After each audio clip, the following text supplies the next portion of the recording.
Good afternoon, everyone. My name is May Ann Ambrona, and I will be here. I will discuss our topic in Chapter 3 entitled of Conflict Theory. Conflict Theory.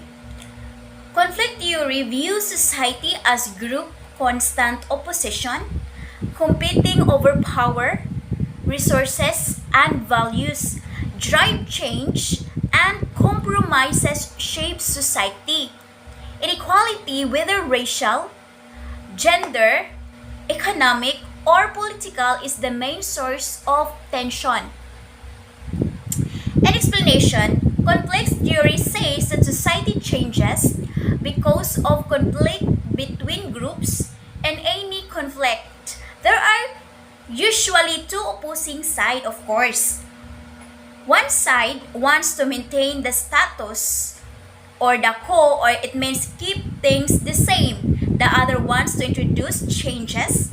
People take side, argue, and struggle because resources, power, and opportunities are not shared equally. That's the main problem that is common in our society. These conflicts happen between groups, of course, based on social class, rich versus poor, race, gender, religion, politics, or economic status. This is one of the most common factor. Conflict theorists believe that conflict is not bad. They believe that.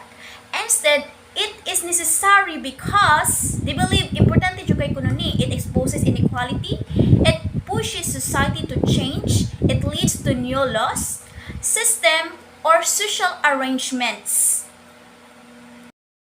Proceed into conflict theory and education. Conflict theorists believe schools help keep society unequal. They say education teaches students to follow rules and fit into their future job, especially for working class kids. Or this is what we call the hidden curriculum. Make sure the powerful stay in control. So also din yung hidden curriculum. Very simple. For example, obey teachers, follow schedules, don't challenge authority. These lessons prepare students to be good workers, not leaders. In short, according to this theory, conflict theorists believe schools maintain inequality, not reduce it. Education helps the powerful stay on top and trains others to serve the system. Have you realized it?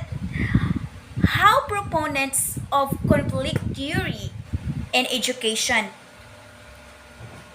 According to conflict theory, education is not really fair and not mainly meant to help, according to them, everyone succeed. Instead, schools help rich and powerful people stay powerful. Education trains students to follow rules, obey authority, and not question the system. This prepares students to become obedient workers for factories, offices, and businesses. Poor and working class students are taught to accept low status jobs and their place in society. Conflict theorists believe schools maintain inequality, not reduce it. Education helps the powerful stay on top and trains others to serve the system.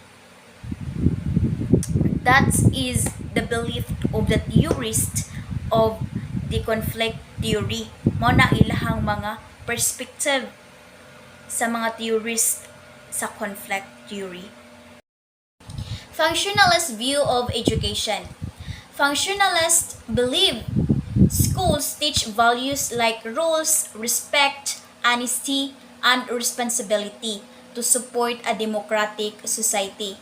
They say it's not about keeping students obedient or helping the powerful stay in control.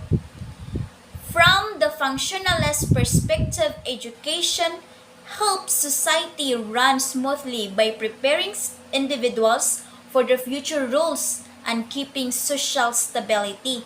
No, lahi po ni ang functionalist view of education kay ang bata ginabuild siya more sa basic skills in life, which is the responsibility, honesty, and values. Diri ginabuild ang bata.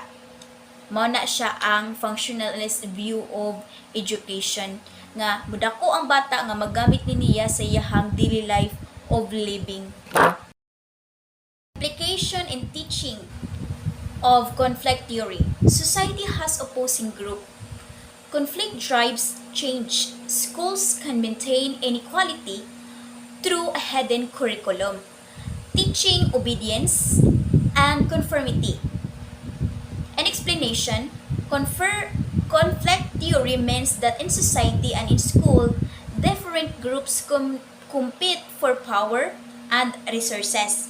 In teaching, it reminds educators that school can intentionally reinforce inequality through a hidden curriculum, such as rewarding obedience, conformity, and passive learning. Teachers are encouraged to be aware of this and promote critical thinking, fairness, and equal opportunities so education becomes a tool of social change, not control. So, in conclusion, conflict theory shows that society is full of inequalities with different groups competing for power and resources. It highlights how institutions often benefit the power and encourages us to recognize and challenge unfairness to create social change. So that's all my topic, the conflict theory. Thank you for listening and God bless.